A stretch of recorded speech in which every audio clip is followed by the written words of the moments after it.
Hello guys, good afternoon. Dito ako sa third floor guys. Third floor na siya guys. Ganito pa yung mukha niya. Pero naumpisa na siya ng skim coat at saka nahingal ako guys. Tapos nalagyan siya ng mat na silver. Yun ang hinahigaan ko yun doon sa kabilang kwarto. Doon pa magtambay ako guys. Yan. Yan. Nandun sa dulo. Third floor siya guys. Yun pang mukha niya. At least may pintura na siya.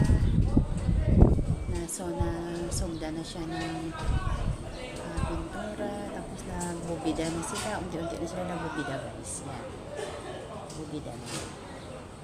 Ngayon, ang gagawin ko guys. Doon ako galing guys.